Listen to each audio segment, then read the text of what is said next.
ಸಾರಿ ಬಿಸ್ನೆಸ್ಸಲ್ಲಿ ತುಂಬಾ ನಾನು ಸೆಂಟಿಮೆಂಟ್ ಆಗಿ ಹೋಗ್ಬಿಟ್ನಾ ಅಂತ ಅನ್ಸೋದಕ್ಕೆ ಸ್ಟಾರ್ಟ್ ಆಯಿತು.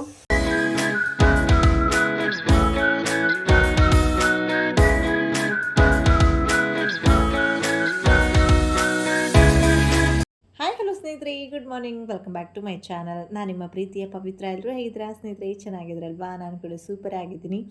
ಐ ಹೋಪ್ ನೀವು ಕೂಡ ಇಷ್ಟೇ ಚೆನ್ನಾಗಿದ್ದೀರಾ ಅಂತ ಭಾವಿಸ್ತಾ ಇವತ್ತಿನ ಒಂದು ವ್ಲಾಗನ್ನೇ ಸ್ಟಾರ್ಟ್ ಮಾಡಿದ್ದೀನಿ. ಇವತ್ತು ಮಂಗಳವಾರ, ಸುಬ್ರಹ್ಮಣ್ಯ ಸ್ವಾಮಿಗೆ ತುಂಬ ವಿಶೇಷವಾಗಿರುವಂಥ ದಿನ. ಅವಾಗವಾಗ ದೇವಸ್ಥಾನಕ್ಕೆ ಬರ್ತಿದ್ದೆ. ಸ್ವಲ್ಪ ದಿನಗಳಿಂದ ದೇವಸ್ಥಾನಕ್ಕೆ ಬರೋದಕ್ಕಾಗಿಲ್ಲ. ಸ್ವಲ್ಪ ದಿನ ಅಂದರೆ ಅದಾದರೆ ಒಂದೂವರೆ ತಿಂಗಳಾಯಿತು ದೇವಸ್ಥಾನಕ್ಕೆ ಬರೋದಕ್ಕಾಗಿರಲಿಲ್ಲ. ಬಟ್ ಇವತ್ತು ಬಂದಿದ್ದೀನಿ.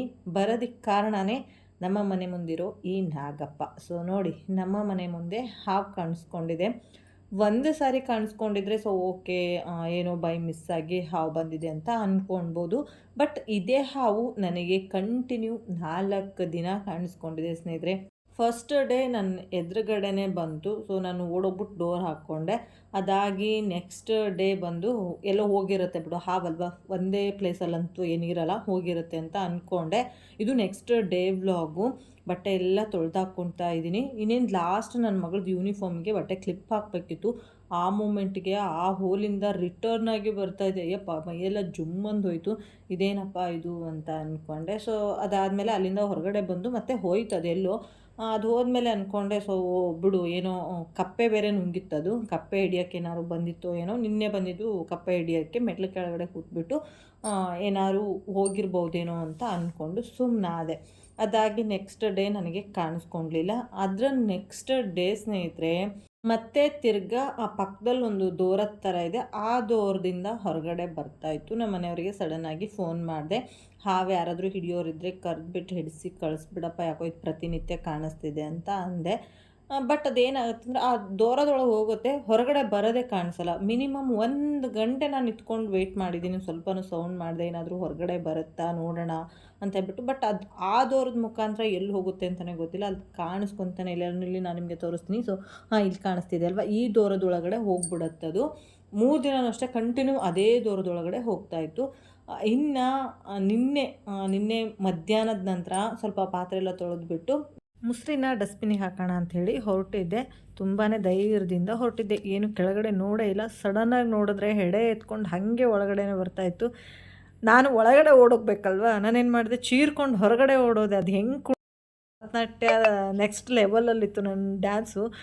ಅಪ್ಪ ದೇವರೇ, ಎಲ್ಲಿ ನಾನು ತುಳಿದ್ಬಿಟ್ನೋ, ಹೆಡೆ ಎತ್ಕೊಂಡು ಬೇರೆ ಬರ್ತಾಯಿದೆ, ಎಲ್ಲಿ ಹೆಡೆಯಿಂದ ಕುಕ್ಬಿಡ್ತೋ ಅಂತ ಅಪ್ಪ ಸಿಕ್ಕಾಪಟ್ಟೆ ಭಯ ಆಗೋಯ್ತು. ಕೊನೆಗೆ ನಾನು ಸುಬ್ರಹ್ಮಣ್ಯ ಸ್ವಾಮಿ ದೇವರಿಗೆ ಹೇಳ್ಕೊಂಡು ಉದ್ದಿನ ಕಡ್ಡಿ ಎಲ್ಲ ಬೆಳ್ಕೊಂಡೆ. ಹಾಗಾಗಿ ಇವತ್ತು ಫೈನಲಿ ಸುಬ್ರಹ್ಮಣ್ಯ ಸ್ವಾಮಿ ದೇವಸ್ಥಾನಕ್ಕೆ ಹೋಗಿ ಹಣ್ಕಾಯಿ ಮಾಡಿಸ್ಕೊಂಡು ಬಂದಿದ್ದೀನಿ. ಇವತ್ತಂತೂ ನಾನು ಎಲ್ಲೂ ಕೂಡ ಕಾಣಿಸ್ಕೊಂಡಿಲ್ಲ. ಕಾಣಿಸ್ಕೊಳೋದು ಬೇಡ. ಹಾವು ಅಂತಂದರೆ ನೋಡೋದಕ್ಕೆ ಇಂಟ್ರೆಸ್ಟ್ ಇರುತ್ತೆ, ಬಟ್ ಅದು ಎದುರುಗಡೆ ಕಂಡ್ರೆ ಸಿಕ್ಕಾಪಟ್ಟೆ ಭಯ ಇರುತ್ತೆ. ನಾನು ಸುಮಾರು ವಿಡಿಯೋಗಳಲ್ಲಿ ಹೇಳಿದ್ದೀನಿ ಹಿಂದೆ. ಸೊ ಈ ಏರಿಯಾದಲ್ಲಿ ಸ್ವಲ್ಪ ಹಾವುಗಳು ಜಾಸ್ತಿ. ಬಂದಾಗ ಇಲ್ಲಿ ಮನೆಗಳೆಲ್ಲ ಸ್ವಲ್ಪ ಕಡಿಮೆ ಇತ್ತು, ಅಂದರೆ ಖಾಲಿ ಜಾಗ ಜಾಸ್ತಿ ಇರೋದ್ರಿಂದ ಹಾವುಗಳು ಜಾಸ್ತಿ ಓಡಾಡ್ತಾ ಇತ್ತು. ಈ ನಡುವೆ ಅಂದರೆ ಈ 1.5 ವರ್ಷ 2 ವರ್ಷದಿಂದ ನಮಗೆ ಜಾಸ್ತಿ ಕಂಡಿರಲಿಲ್ಲ. ಬಟ್ 4 ಡೇಸಿಂದ ಕಂಟಿನ್ಯೂ ಹಾವು ಕಂಡಿರೋದ್ರಿಂದ ನಮಗೆ ಸ್ವಲ್ಪ ಭಯನೂ ಕೂಡ ಇತ್ತು. ಹಾಗಾಗಿ ಆವಾಗವಾಗ ಡೋರ್ ಲಾಕ್ ಮಾಡ್ಕೊತಿರ್ತೀನಿ. ಸ್ನೇಹಿತರೆ, ಸ್ವಲ್ಪ ಬ್ಯಾಂಕಿಗೆ ಹೋಗಬೇಕು. ಹಾಗಾಗಿ ಗಾಡಿ ಚಾರ್ಜ್ ಖಾಲಿ ಆಗಿತ್ತು ಅಂತ ಹೇಳಿ ಚಾರ್ಜ್ ಹಾಕಿದ್ದೀನಿ. ನಿನ್ನೆ ತೊಳೆದಿರುವಂಥ ಬಟ್ಟೆಗಳಿದೆ, ಅದನ್ನ ಮಚ್ಚಿಟ್ಕೊಬೇಕು. ಹಾಗೆ ಕೆಲವೊಂದಿಷ್ಟು ವಿಷಯಗಳನ್ನ ನಿಮ್ಮ ಜೊತೆ ಶೇರ್ ಮಾಡ್ಕೋಬೇಕು ಅಂತ ಅನ್ನಿಸ್ತು. ಸೊ ಹಾಗಾಗಿ ಇವತ್ತು ವಿಡಿಯೋನ ಮತ್ತೆ ಕಂಟಿನ್ಯೂ ಮಾಡಿದ್ದೀನಿ. ಸೊ ಸ್ನೇಹಿತರೆ, ಇವತ್ತು ಬೆಳಗಿನ ಬ್ರೇಕ್ಫಾಸ್ಟು ಅಕ್ಕ ಮನೆಯಲ್ಲಾಗಿತ್ತು. ಸೊ ದೇವಸ್ಥಾನಕ್ಕೆ ಹೋಗಿ ಬಂದು ಬ್ರೇಕ್ಫಾಸ್ಟ್ ಎಲ್ಲ ಮುಗಿಸ್ಕೊಂಡು ಬಟ್ಟೆ ಎಲ್ಲ ವಾಶ್ ಮಾಡಿ ಹಾಕಿದ್ದೀನಿ. ಬಟ್ಟೆ ವಾಶ್ ಮಾಡುವಾಗ ಸಿಕ್ಕಾಪಟ್ಟೆ ಭಯ ಸ್ನೇಹಿತರೆ. ಯಾಕೆಂದರೆ ಕಂಟಿನ್ಯೂ 4 ದಿನದಿಂದ ಹಾವು ಕಂಡಿರೋದ್ರಿಂದ ತುಂಬ ಅಂದರೆ ತುಂಬಾ ಭಯ ಆಯಿತು. ಹಿಂದ್ಗಡೆ ಏನಾದರೂ ಒಂದು ಸ್ವಲ್ಪ ಸರ್ರಂದರೆ ಸಾಕು, ಹಾಗೆ ಎದ್ದು ನಿಂತ್ಬಿಡ್ತಾ ಇದೆ, ಎಲ್ಲಾದರೂ ಹಾವು ಅಂತ ಹೇಳ್ಬಿಟ್ಟು. ಯಾವಾಗಲೂ ಕೂಡ ಡೋರ್ನ ಕ್ಲೋಸ್ ಮಾಡ್ಕೊಂಡು ಬಟ್ಟೆ ವಾಶ್ ಮಾಡ್ತಿರ್ಲಿಲ್ಲ. ಯಾಕೆ ಅಂತಂದರೆ ಫೋನ್ ಒಳಗಡೆ ಇಟ್ಟಿರ್ತೀನಲ್ವ, ಸೊ ಫೋನ್ ಕಾಲ್ ಬಂದರೆ ಗೊತ್ತಾಗಲ್ಲ ಅಂತ ಹೇಳಿ ಡೋರ್ನ ಲಾಕ್ ಮಾಡ್ತಿರ್ಲಿಲ್ಲ. ಇನ್ನು ಮೊಬೈಲ್ನ ಹೊರಗಡೆ ಇಟ್ಕೊಂಡೆ ಅಂತಂದರೆ ಸುಮಾರು ಟೈಮ್ ನನ್ನ ಮೊಬೈಲ್ನ ಹೊರಗಡೆನೇ ಮರೆತುಬಿಟ್ಟು ಒಳಗಡೆ ಬಂದಿರೋದು ಇದೆ. ಸೊ ಹಾಗಾಗಿ ನಾನು ಡೋರ್ ಲಾಕ್ ಏನು ಮಾಡ್ತಿರ್ಲಿಲ್ಲ. ಬಟ್ ಈ ಹಾವು ಕಂಡ್ಮೇಲೆ ಡೋರ್ನ ಲಾಕ್ ಮಾಡಿಕೊಂಡೆ ಬಟ್ಟೆ ವಾಶ್ ಮಾಡ್ತೀನಿ. ಡೋರ್ನ ಲಾಕ್ ಮಾಡಿಕೊಂಡೆ ಒಳಗೆ ಬರ್ತಾಯಿದ್ದೀನಿ. ಅಷ್ಟೊಂದು ಭಯ ಇದೆ. ಇವಾಗ ಬಟ್ಟೆ ಎಲ್ಲ ವಾಶ್ ಮಾಡಿ ಆಯಿತು. ಸ್ವಲ್ಪ ಬ್ಯಾಂಕಿಗೆ ಕೂಡ ಹೋಗಬೇಕು. ಹಾಗೆ ಕೆಲವೊಂದಿಷ್ಟು ವಿಷಯಗಳನ್ನ ನಿಮ್ಮ ಜೊತೆ ಶೇರ್ ಮಾಡ್ಕೋಬೇಕು. ಕೆಲವೊಂದಿಷ್ಟು ನೋವುಗಳಿದೆ. ಸೊ ನೋವುಗಳಿಂದ ಒಳ್ಳೊಳ್ಳೆ ಪಾಠಗಳನ್ನ ಕಲ್ತಿದ್ದೀನಿ. ಸೊ ಅದನ್ನು ನಾನು ನಿಮ್ಮ ಜೊತೆ ಶೇರ್ ಮಾಡ್ಕೋಬೇಕು. ಸೊ ಇವಾಗ ಆಲ್ರೆಡಿ ಟೈಮ್ ಹತ್ತಾದ್ರೆ 12 ಗಂಟೆ ಆಗ್ತಾ ಬಂತು ಅಂದ್ಕೊಂಡಿದ್ದೀನಿ. ಸ್ವಲ್ಪ ರೈಸ್ ಮಾಡಬೇಕು. ನಂದು ಬೆಳಗಿನ ಬ್ರೇಕ್ಫಾಸ್ಟಿಗೆ ರೊಟ್ಟಿ ಮಾಡೋದಿತ್ತು. ಸೊ ಹಾಗಾಗಿ ನಾನು ನೈಟ್ ಏನು ಮಾಡಿರ್ತೀನಿ ಅಂದರೆ ಜವಳಿಕಾಯಿ ಎಲ್ಲ ಫ್ರೈ ಮಾಡಿ ಇಟ್ಕೊಂಡಿರ್ತೀನಿ. ಸೊ ಜವಳಿಕಾಯಿ ಎಲ್ಲ ನೀನೇ ನೈಟ್ ಫ್ರೈ ಮಾಡ್ಕೊಂಡಿದ್ದೆ. ಬಟ್ ಅಕ್ಕ ಟೊಮಟೊ ಬಾತ್ ಜಾಸ್ತಿ ಮಾಡಿದ್ದೀನಿ, ಸೊ ಇಲ್ಲೇ ಬ್ರೇಕ್ಫಾಸ್ಟ್ ಮಾಡಿ ಅಂತ ಹೇಳಿದ್ಲು. ಹಾಗಾಗಿ ಬ್ರೇಕ್ಫಾಸ್ಟ್ ಅಲ್ಲಿ ಮುಗಿಸ್ಕೊಂಡು ಬಂದೆ. ಇವಾಗ ಸ್ವಲ್ಪ ರೈಸಿಗೆ ಇಟ್ಕೊತೀನಿ. ರೈಸಿಗೆ ಇಟ್ಕೊಂಡು ಆಮೇಲೆ ನಿಮ್ಮ ಜೊತೆ ವಿಡಿಯೋನ ಕಂಟಿನ್ಯೂ ಮಾಡ್ತೀನಿ. ಗಾಡಿ ಬೇರೆ ಚಾರ್ಜಿಗೆ ಹಾಕಿದ್ದೀನಿ. ಚಾರ್ಜ್ ಖಾಲಿ ಆಗಿತ್ತು. ನೈಟ್ ಚಾರ್ಜ್ ಹಾಕೋದನ್ನ ಮರ್ತೋಗ್ಬಿಟ್ವಿ.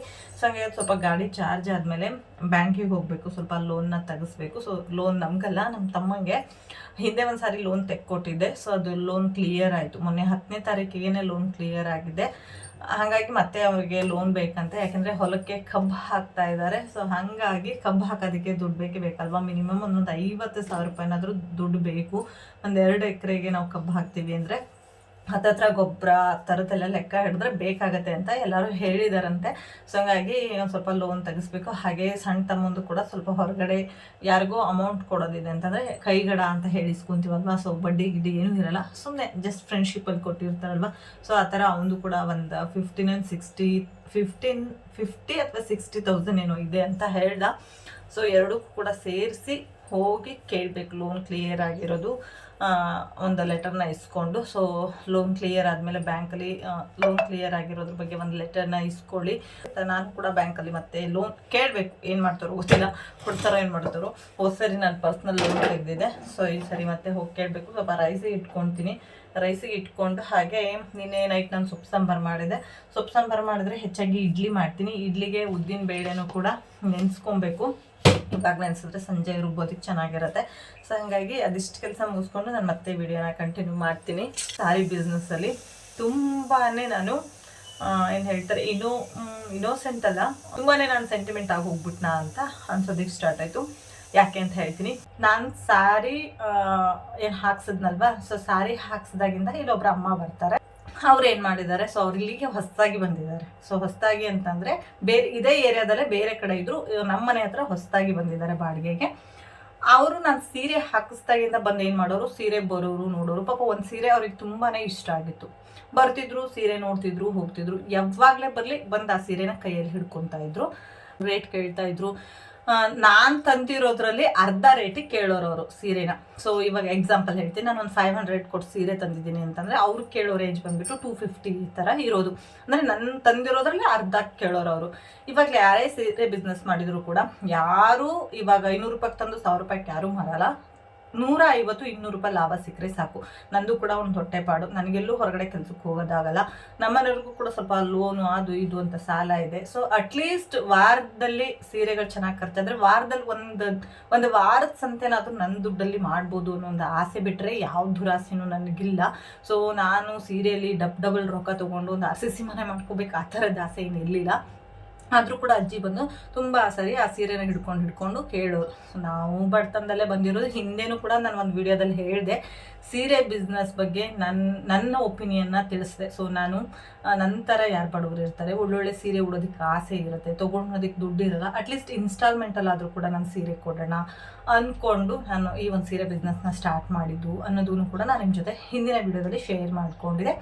ಅಜ್ಜಿ ಪದೇ ಬಂದು ಆ ಸೀರೆ ಹಿಡಿಯೋರು, ಅರ್ಧ ಅಮೌಂಟಿಗೆ ಕೇಳೋರು. ನಾನು ಅಜ್ಜಿ ಏನು ಹೇಳಿದೆ, ಅಜ್ಜಿ ನನಗೆ ಜಾಸ್ತಿ ಬೇಡ ಅಜ್ಜಿ, ನಾನು ಇಷ್ಟು ಅಮೌಂಟ್ನ ಕೊಟ್ಟು ಆ ಸೀರೆನ ತಂದಿದ್ದೀನಿ, ಅದಕ್ಕಿಂತ ನನಗೆ ಒಂದು 100 ರೂಪಾಯಿ ಜಾಸ್ತಿ ಕೊಡೋಜಿ ಸಾಕು. ನಾನು ಹೋಗಿ ಬಂದಿರೋದು ಖರ್ಚು, ಅಲ್ಲಿಂದ ಆಟೋಗೆ ಹಾಕ್ಕೊಂಡು ಬಸ್ ಸ್ಟ್ಯಾಂಡಿಗೆ ಬಂದಿರೋ ಖರ್ಚು, ನಂದು ಕೂಡ ಸುಮಾರು ಖರ್ಚು ಇರುತ್ತೆ, 100 ರೂಪಾಯಿ ಕೊಡೋಜಿ ಅಂತಂದೆ.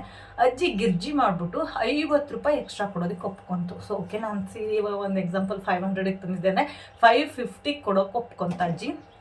ಸರಿ ಬಿಡು, ಅಜ್ಜಿ ತುಂಬ ಇಷ್ಟಪಟ್ಟರು. ಅವರು ಕೂಡ ನನ್ನ ತಾಯಿ ಸಮಾನನೇ ಅಲ್ವಾ. ಸೊ ಬಡತನ ಅನ್ನೋದು ಎಲ್ಲರೂ ಸೋಸಿ ಬಂದಿರೋಂಥ ಜೀವನನೇ. ನಾವು ಕೂಡ ಅದರಲ್ಲಿ ಪಳಗಿ ಅದರಿಂದ ಎಲ್ಲ ನೋವುಗಳನ್ನ ಅನುಭವಿಸಿ ಬಂದಿರೋದು. ಅವರು ಕೂಡ ಬಡವರೇ, ಅವರು ಇದ್ದಂಥವ್ರು ಅಂತಲ್ಲ. ಹೋಗ್ಲಿ ಸಾಕು, ನನಗೆ ಒಂದು ಸೀರೆಲಿಲ್ಲ ಅಂದರೆ ಇನ್ನೊಂದು ಸೀರೆಯಲ್ಲಿ 50 ರೂಪಾಯಿ ಲಾಭ ಬರ್ಬೋದು, ಕೊಟ್ಟರೆ ನನಗೂ ಕೂಡ ದೇವ್ರು ಮೆಚ್ಚುತ್ತಾನೆ ಅಂದ್ಕೊಂಡು ಜಸ್ಟ್ 50 ರೂಪಾಯಿ, ಬರೀ 50 ರೂಪಾಯಿ ಲಾಭಕ್ಕೆ ಆ ಅಜ್ಜಿಗೆ ನಾನು ಸೀರೆನ ಕೊಟ್ಟೆ. 1 ನಿಮಿಷ ಆ ಸೀರೆನ ತಂದು ತೋರಿಸ್ತೀನಿ. ಅಂದರೆ ಈ ಸೀರೆ ಸೊ ಇದು ಸೆಮಿ ಮೈಸೂರು ಕ್ರೇಪ್ ಸ್ಯಾರಿ ಇದು. ನಾನು ಮೊದಲಿಂದನೂ ಹೇಳ್ತಾ ಇದ್ದೀನಿ, ನಾನು ತುಂಬ ಒಳ್ಳೆ ಕ್ವಾಲಿಟಿ ಸ್ಯಾರಿಯನ್ನು ಹಾಕ್ಸಿದ್ದೀನಿ ಅಂತ ಹೇಳಿ. ಈ ಸ್ಯಾರಿನ ಜಸ್ಟ್ 50 ರೂಪಾಯಿ ಲಾಭ ಹಿಡ್ಕೊಂಡು ನಾನು ಅಜ್ಜಿ ಕೊಟ್ಟೆ. ಸೊ ಕೆಜಿ ನಂಗೆ 50 ರೂಪಾಯಿ ಕೊಟ್ಟು ಸಾಕು, ಲಾಭ ಜಾಸ್ತಿ ಇಲ್ಲ ಅಂದ್ಕೊಂಡು ಅಮ್ಮನಿಗೆ ನಾನು ಕೊಟ್ಟೆ. ತೊಗೊಂಡೋದ್ರು. ಅವತ್ತು ಅವ್ರು ದುಡ್ಡು ತಂದಿರಲಿಲ್ವಂತೆ. ಇಲ್ಲಮ್ಮ ನಾನು ದುಡ್ಡು ತಂದಿಲ್ಲ, ಈಗ ಹೋಗ್ಬಿಟ್ಟು ಸೀರೆ ಇಟ್ಬಿಟ್ಟು ದುಡ್ಡು ತರ್ತೀನಿ ಅಂತ ಹೇಳಿದರು. ಓಕೆ ಅಮ್ಮ ಅಂತ ಹೇಳಿದ್ರೆ, ಈ ಒಂದು ಮಡಿಕೆ ಏನೇ ಇರುತ್ತೆ, ಸೊ ನಾವು ಬಟ್ಟೆ ಅಂಗಡಿಲಿ ಅವ್ರು ಫೋಲ್ಡ್ ಮಾಡಿದಾಗೆ ನಮಗೆ ಫೋಲ್ಡ್ ಮಾಡೋದಕ್ಕೆ ಬರೋಲ್ಲ. ನೀವು ಇಲ್ಲಿ ನೋಡ್ತಿದ್ದೀರಾ, ನಾನು ಹೆಂಗೆಂಗೋ ಫೋಲ್ಡ್ ಮಾಡಿ ಇಟ್ಟಿದ್ದೀನಿ. ಈ ಸೀರೆನ ಮತ್ತೊಬ್ರಿಗೆ ತೋರಿಸಿದ್ರೆ ತಗೊಳಲ್ಲ. ಏನಂತಾರೆ, ಉಟ್ಕೊಂಡಿರೋ ಸ್ಯಾರಿ ಥರ ಇದೆ, ಫೋಲ್ಡಿಂಗ್ ಕೆಟ್ಬಿಟ್ರೆ ಅವ್ರಿಗೆ ಅನುಮಾನ ಬರುತ್ತೆ. ಸೊ ಉಟ್ಟಿರೋ ಸ್ಯಾರಿ ಥರ ಇದೆ ಇದು ಅಂತ ಹೇಳಿ ಅವ್ರಿಗೆ ಅನುಮಾನ ಬರುತ್ತೆ. ಆ ಥರ ಫೋಲ್ಡಿಂಗ್ ನನಗೆ ಬರಲ್ಲ. ನಾನು ಅದಕ್ಕೆ ಏನು ಮಾಡ್ತೀನಿ, ಸೀರೆನ ಅವ್ರಿಗೆ ಕೊಡೋದಕ್ಕಿಂತ ಮುಂಚೆ ಅವ್ರನ್ನ ಕೇಳ್ತೀನಿ, ಅಮ್ಮ ಇದು ನಿಮ್ಗೆ ಇಷ್ಟ ಆಗಿದೆಯಾ, ಇದು ನಾನು ಓಪನ್ ಮಾಡಲ್ಲ, ಇದು ನನಗೆ ಓಪನ್ ಮಾಡಿದ್ರೆ ತಿರ್ಗಾ ನನಗೆ ಆ ಫೋಲ್ಡಿಂಗ್ ನನಗೆ ಮಡ್ಚಕ್ಕೆ ಬರಲ್ಲ, ತೊಗೊಂಡವರು ಹಿಂದೆ ಮುಂದೆ ನೋಡ್ತಾರಮ್ಮ, ನನಗೆ ಗ್ಲಾಸ್ ಮಾಡಬೇಡಿ ಅಂತ ಹೇಳಿ ನಾನು ಬಿಚ್ಚಿರ್ತೀನಿ. ಆ ಅಮ್ಮಂಗೂ ಕೂಡ ಅವತ್ತು ಹಾಗೆ ಹೇಳಿದೆ. ಅವ್ರ ಹತ್ರ ದುಡ್ಡು ತಂದಿಲ್ಲ ಅಂದ್ರೂ ಕೂಡ ನಾನು ಸೀರೆನ ಓಪನ್ ಮಾಡಿ ತೋರಿಸ್ದೆ. ಅಮ್ಮನೂ ಕೂಡ ತೊಗೊಂಡು ಹೋದರು. ಸೊ ತೊಗೊಂಡು ಹೋಗ್ಬಿಟ್ಟು ಒಂದು ದಿನ ಮನೇಲಿ ಇಟ್ಕೊಂಡಿದ್ದಾರೆ. ಸೊ ನೆಕ್ಸ್ಟ್ ಡೇ ಬೆಳಗ್ಗೆನೆ ಬಂದಿದ್ದಾರೆ ಸ್ನೇಹಿತರೆ. ಇಷ್ಟೊಂದು ಮನಸ್ಸಿಗೆ ಬೇಜಾರಾಯಿತು ಅಂತಂದರೆ ಬೆಳಗ್ಗೆನೆ ಬಂದಿದ್ದಾರೆ. ಇನ್ನು ನಾನು ಬ್ರಷ್ ಮಾಡ್ಕೊಂಡು ಸ್ವಲ್ಪ ಟೀ ಮಾಡ್ತಿದ್ದೀನಿ, ಆವಾಗಲೇ ಬಂದಿದ್ದಾರೆ. ಬಂದುಬಿಟ್ಟು ನಿನ್ನೆ ಬೆಳಗ್ಗೆ ಬಂದುಬಿಟ್ಟು, ಈ ಸೀರೆಗೆ ನನ್ನ ಹತ್ರ ಈಗ ದುಡ್ಡಿಲ್ಲಪ್ಪ, ನನಗೆ ಈಗ ಸೀರೆ ಬೇಡ ಅಂತ ಹೇಳಿದರು. ನಾನೇನಂದೆ ಅಮ್ಮಂಗೆ, ಅರ್ಧ ದುಡ್ಡಿಗೆ ನಾನು ಕೊಡ್ತಿದ್ದೆ, ಯಾರಿಗೆ ಕೊಟ್ಟರು ಕೂಡ ಅರ್ಧ ದುಡ್ಡಿಗೆ ಕೊಟ್ಬಿಟ್ಟು ಇನ್ನು ಅರ್ಧ ದುಡ್ಡನ್ನ ನಾನು ಇನ್ಸ್ಟಾಲ್ಮೆಂಟಲ್ಲಿ ಇಸ್ಕೊತಿದ್ದೆ. ಅದಕ್ಕೆ ಅಮ್ಮಂಗೆ ಏನಿದೆ, ಅಮ್ಮ ನಿನ್ನ ಹತ್ರ ಎಷ್ಟಿದೆ ಅಷ್ಟು ಕೊಡಮ್ಮ, ಬೋಣೆ ಅಲ್ವಾ, ಸೊ ತೊಗೊಂಡೋಗಿದ್ದೆ, ನಿನ್ನ ಹತ್ರ ಎಷ್ಟಿದೆ ಅಷ್ಟು ಕೊಡು.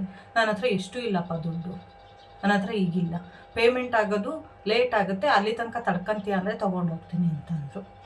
ನಾನು ಆಸೆ ಪಟ್ಟಿದ್ದಾರಲ್ವಾ, ತೊಗೊಂಡು ಹೋಗಲಿ ಅಂತ ಹೇಳ್ಬಿಟ್ಟು ಅದಕ್ಕೂ ಕೂಡ ಒಪ್ಕೊಂಡೆ. ಸರಿ ಅಮ್ಮ ತೊಗೊಂಡೋಗಿ, ನನಗೆ ನಿಮ್ಮ ಅವರ ಮಗಳ ಮನೇಲಿ ಅವ್ರು ಇರೋದು, ಸೊ ನಿಮ್ಮ ಅಳಿಯಂದು ಪೇಮೆಂಟ್ ಆದಮೇಲೆ ನನಗೆ ಅಮೌಂಟ್ ಕೊಡಿ, ಪರವಾಗಿಲ್ಲ ತೊಗೊಂಡೋಗಿ ಅಂತ ಕೊಟ್ಟೆ. ಹೇಳಿದ್ನಲ್ವ, ಸೊ ನಾನು ತುಂಬಾ ಸೆಂಟಿಮೆಂಟ್ ಆಗಿಬಿಟ್ಟೆ ಅಂತ ಹೇಳಿದ್ನಲ್ವ, ಸೊ ತೊಗೊಂಡೋಗಿ ಅಂತ ಹೇಳಿ ಅವ್ರಿಗೆ ಕಡೆಗೆ ಕೊಟ್ಟೆ. ಓಕೆ ಅಂತ ಬಿಟ್ಟು ಕೈಯಲ್ಲಿ ಸೀರೆ ಹಿಡ್ಕೊಂಡು ಮತ್ತೆ ಅವ್ರಿಗೆ ಏನು ಅನ್ನಿಸ್ತು ಗೊತ್ತೀರಾ, ನೀನು ಯಾರಿಗಾರು ಕೊಟ್ಬಿಡು, ಇಲ್ಲ ನಾನು ದುಡ್ಡಿದ್ದಾಗ ತೊಗೊತೀನಿ, ಯಾರಿಗಾರು ಕೊಟ್ಬಿಡು ಅಂತ ಹೇಳಿದ್ರು. ನಾನು ಅಮ್ಮಂಗೆ ತುಂಬಾ ರಿಕ್ವೆಸ್ಟ್ ಮಾಡ್ಕೊಂಡು ಹೇಳಿದೆ, ಅಮ್ಮ ಈ ಸೀರೆ ಫೋಲ್ಡಿಂಗ್ ಓಪನ್ ಮಾಡಿದ್ರೆ ಯಾರು ತಗೊಳಲ್ಲಮ್ಮ, ತುಂಬ ಜನ ಡೌಟ್ ಪಡ್ತಾರೆ, ಹುಟ್ಟಿರೋ ಸೀರೆ ಥರ ಇದೆ, ಫೋಲ್ಡಿಂಗ್ ಇಲ್ಲ ಅಂತ ತುಂಬ ಜನ ಡೌಟ್ ಪಡ್ತಾರಮ್ಮ, ತೊಗೊಂಡೋಗಿ ಅಂತಂದೆ. ಅಮ್ಮ ಬಂದ್ಬಿಟ್ಟು ಏನಂದ್ರು ತೊಗೊಂಡೋಗಿಲ್ಲ, ಇಲ್ಲ ನನ್ನ ಹತ್ರ ದುಡ್ಡಿಲ್ಲ, ಕೊಡೋಕ್ಕಾಗಲ್ಲ. ಮತ್ತೆ ತಿರ್ಗಾ ಅದಕ್ಕೆ ಬಂದರು, ನಾನು ಇಷ್ಟು ಕೊಡ್ತೀನಿ ದುಡ್ಡು, ನೀನು ಜಾಸ್ತಿ ಹೇಳ್ತಿದೀಯಾ ಸ್ನೇಹಿತರೆ, ತೊಗೊಂಡಿದ್ದೆ 50 ರೂಪಾಯಿ ಎಕ್ಸ್ಟ್ರಾ, ಇಲ್ಲ ನೀನು ಜಾಸ್ತಿ ಹೇಳ್ತಿದೀಯಾ, ನಾನು ಇಷ್ಟೇ ಕೊಡೋದು ಅಂತ ಹೇಳ್ಬಿಟ್ಟು ಮತ್ತೆ ವಾದ ಸ್ಟಾರ್ಟ್ ಮಾಡಿದ್ರು. ಸ್ನೇಹಿತರೆ, ಇದನ್ನು ತೊಗೊಂಬಂದು 500 ರೂಪಾಯಿಗೆ ತಂದು 250 ರೂಪಾಯಿಗೆ ಕೊಟ್ಟರೆ ನನಗೇನು ಲಾಭ ಇರುತ್ತೆ? ಹೋಗಲಿ, ಅಟ್ಲೀಸ್ಟ್ ಅಮ್ಮ ತೊಗೊಂಡಿಲ್ಲ, ಯಾರೂ ತೊಗೊಂಡಿಲ್ಲ ಅಂತಂದರೆ ನಮ್ಮ ಅಕ್ಕಂಗೂ ನಮ್ಮ ತಂಗಿಗೂ ಕೊಟ್ಟರೆ ನನ್ನನ್ನಾದರೂ ನೆನೆಸ್ತಾರೆ ಅಂದ್ಕೊಂಡು ವಾಪಸ್ ಸೀರೆ ಇಸ್ಕೊಂಡೆ. ತುಂಬ ಮನಸ್ಸಿಗೆ ಬೇಜಾರಾಯಿತು. ನಿನ್ನೆ ಎಷ್ಟು ಬೇಜಾರಾಯಿತು ಅಂದರೆ ಅಷ್ಟಿಷ್ಟು ಬೇಜಾರಾಗಲಿಲ್ಲ. ನಾನು ತೊಗೊಂಬಂದಿರೋದು ಅರ್ಧ ರೇಟಿಗೆ ಅಮ್ಮ ಕೇಳ್ತಾರೆ, ಬರೀ 50 ರೂಪಾಯಿ ಇಟ್ಕೊಂಡು ಕೊಟ್ರು ಆ ಅಮ್ಮಂಗೆ ಅಸಮಾಧಾನ. ನಾನೇನೋ ಒಂದು ಆಸೆಗಳನ್ನ ಇಟ್ಕೊಂಡಿರ್ತೀನಿ, ನಾನೇನೋ ಒಂದು ಭರವಸೆನ ಇಟ್ಕೊಂಡಿರ್ತೀನಿ, 1 ರೂಪಾಯಿ ದುಡ್ಡು ಇಲ್ಲದೆ ಅಮ್ಮನ ಕೈಯಲ್ಲಿ ಈ ಸೀರೆನ ಕೊಟ್ಟಿದ್ದೆ. ಆ ನಂಬಿಕೆನೂ ಕೂಡ ಅವರು ಉಳಿಸ್ಕೊಳ್ಲಿಲ್ಲ. ಬೇಜಾರಾಯಿತು. ಹೆಂಗಿದೆ ನೋಡಿ, ಸೀರೆ ಬಿಸ್ನೆಸ್ ಈ ಥರ ಇದೆ, ಏನು ಮಾಡೋಕ್ಕಾಗಲ್ಲ, ಎಲ್ಲರೂ ಒಂದೇ ಥರ ಇರೋಲ್ಲ. ತುಂಬ ಜನ ತೊಗೊಂಡೋಗಿದ್ದಾರೆ ಇನ್ಸ್ಟಾಲ್ಮೆಂಟಲ್ಲಿ, ತುಂಬ ಸೀರೆಗಳು ಖರ್ಚಾಯಿತು. ಮತ್ತೆ ನಾನು ಸೀರೆಗಳನ್ನ ವಾಪಸ್ ಹಾಕ್ಸಿದ್ದೀನಿ, ಅದನ್ನು ಕೂಡ ನಾನು ನನ್ನ ಜೊತೆ ಶೇರ್ ಮಾಡ್ಕೊತೀನಿ. ನೋಡಿ, ಈ ಥರದ್ದು ನಾನು 2 ಪೀಸ್ನ ಹಾಕಿದೆ. ಸೊ ಇದು ಕೂಡ ಸೇಲ್ ಆಯಿತು. ನನ್ನ ಫ್ರೆಂಡ್ ಏನು ನಾವು ಬಟ್ಟೆ ಶಾಪಿಂಗಿಗೆ ಏನು ಹೋಗಿದ್ವಿ, ಅವಳು ಮತ್ತೆ ರಿಪೀಟ್ ಬಟ್ಟೆ ತರಲಿಕ್ಕೆ ಹೋಗಿದ್ಲು. ಬಟ್ ನಾನು ಮಗಳದ್ದು ಟೆಸ್ಟ್ ಇದೆ ಅಂತೇಳಿ ಹೋಗೋದಕ್ಕಾಗಲಿಲ್ಲ. ಇದೊಂದು ಸಾರಿನ ಅವಳ ಹತ್ರ ತರಿಸ್ಕೊಂಡೆ, ಯಾಕೆಂದರೆ ಇದು ತುಂಬ ಜನ ಕೇಳ್ತಾಯಿದ್ರು ನನಗೆ, ಇದು ಗೋಲ್ಡ್ ಬಾರ್ಡ್ರ್ ಇರೋ ಥರದ ಸೀರೆನ. ಹಾಗಾಗಿ ನಾನು ಮತ್ತೆ ಎಕ್ಸ್ಟ್ರಾ ಇದೊಂದು ಸೀರೆನ ತರಿಸ್ಕೊಂಡೆ. ಹಾಗೆ ಸ್ನೇಹಿತರೆ, ಇದೊಂದು ಹೊಸ ಪ್ಯಾಟ್ರನ್ ತರಿಸ್ಕೊಂಡೆ. ಇದು ಬಂದುಬಿಟ್ಟು ಕರಿಮಣಿ ಸೀರೆ ಅಂತ ಹೇಳಿ ಕರೀತಾರೆ. ಇದ್ರದ್ದು ನಾನು 6 ಪೀಸ್ನ ಹಾಕಿದೆ. ಇದರಲ್ಲಿ 4 ಪೀಸ್ ಮಾತ್ರ ಉಳಿದಿದೆ, 2 ಪೀಸು ಸೇಲ್ ಆಗೋಯ್ತು. ನೋಡಿ, ಈ ಥರ ಒಂದು ಬ್ಲೂ, ಒಂದು ಪಿಂಕು, ಇದರಲ್ಲಿ ಕೂಡ 2 ವೆರೈಟಿ ಹಾಕ್ಸಿದೆ. ಒಂದು ಗೋಲ್ಡ್ ಬಾರ್ಡ್ರ್ ಇರೋ ಥರದ್ದು, ಇನ್ನೊಂದು ಸಿಲ್ವರ್ ಬಾರ್ಡ್ರ್ ಇರೋ ಥರದ್ದು. ಸಿಲ್ವರಲ್ಲಿ ಬಂದುಬಿಟ್ಟು ಗ್ರೀನ್ ಒಂದು ಮತ್ತು ಪರ್ಪಲ್ ಒಂದು ಕೂಡ ನಾನು ಹಾಕ್ತಿದ್ದೆ. ನೋಡ್ತಾ ಇರ್ಬೋದು, ಅದು ಥ್ರೆಡ್ಡು ಕೂಡ ನಾನು ಕಟ್ ಮಾಡಲ್ಲ, ಹಾಗೆ ಇಟ್ಟಿರ್ತೀನಿ. ತೊಗೊಂಡಾಗ ಜನ ತುಂಬ ಹಿಂದೆ ಮುಂದೆ ನೋಡ್ತಾರೆ ಅಂತ ಹೇಳ್ಬಿಟ್ಟು ಮತ್ತೆ ನಾನು ಎಕ್ಸ್ಟ್ರಾ ಅಷ್ಟೊಂದು ಸೀರೆನ ಹಾಕ್ಸಿರೋದು. ಹಳೇದೆಲ್ಲ ಖಾಲಿ ಆಗಿಬಿಟ್ಟು ಸೀರೆ ಹಾಕ್ಸಿದ್ದೀನಿ. ಇನ್ಸ್ಟಾಲ್ಮೆಂಟಲ್ಲೂ ಕೂಡ ಕೊಟ್ಟಿದ್ದೀನಿ. ಸೊ ನಂಬಿಕೆ, ಮನುಷ್ಯನಿಗೆ ನಂಬಿಕೆಗಿಂತ ಮಿಗಿಲಾಗಿತ್ತು ಬೇರೊಂದೇನೂ ಇಲ್ಲ. ಅದೇ ನಂಬಿಕೆ ಮೇಲೇ ನಾನು ಕೊಟ್ಟಿದ್ದೀನಿ. ಪಾಪ ಎಲ್ಲರೂ ಕೂಡ ತೊಗೊಂಬಂದು ಕೊಡ್ತಾರೆ, ವಾರ ಹೆಂಗೆ ಹೇಳಿದ್ದು ಹಂಗೂ ಕೂಡ ಕೊಡ್ತಾರೆ. ಬಟ್ ಈ ಅಮ್ಮ ಮಾಡಿದ್ದು ತುಂಬಾ ಬೇಜಾರಾಯಿತು. ಆ ಅಮ್ಮನ ನೋಡಿ ನನಗೆ ನನ್ನ ತಾಯಿ ನೋಡಿದ ಥರ ಅನ್ನಿಸ್ತು. ನಮ್ಮಮ್ಮಂಗಾದರೆ ನಾನು ಕೊಡ್ತಿರ್ಲಿಲ್ವಾ ಅಂತ ಹೇಳ್ಬಿಟ್ಟು. ಆದರೂ ಕೂಡ ನಂದೊಂದು ವೃತ್ತಿ ಧರ್ಮ. ಸೊ ನಾನು ಕೂಡ ಹಾಗೆ ಅಂತಂದಿಲ್ಲ, ನಾನು ಕೂಡ ಏನೋ ಒಂದು ನಂದು ಜೀವನದ ಒಂದು ಆಸೆನ ಈಡೇರಿಸ್ಕೋಬೇಕು, ನನ್ನ ಮನೆ ಕಷ್ಟಕ್ಕೆ ನಾನು ಕೂಡ ಸ್ವಲ್ಪ ನೆರವಾಗಬೇಕು ಅನ್ನೋ ಒಂದು ಕಾರಣಕ್ಕೆ ಸೀರೆನ ಮಾರ್ತಿರೋದಲ್ವ. ಜಸ್ಟ್ 50 ರೂಪಾಯಿ ಇಟ್ಕೊಂಡು ಕೊಟ್ರು. ಆ ಅಮ್ಮಂಗೆ ನಂಬಿಕೆ ಬರಲಿಲ್ಲ. ಏನೂ ಮಾಡೋಕ್ಕಾಗಲ್ಲ ಅಲ್ವಾ ಸ್ನೇಹಿತರೆ, ಎಂತೆಂಥ ಜನ ಇರ್ತಾರೆ. ಬೇಜಾರಾಯಿತು. ಸೊ ಇಷ್ಟು ನನಗೆ 2 ಒಳ್ಳೆ ಪಾಠಗಳನ್ನ ಕಲ್ತಿದ್ದೀನಿ.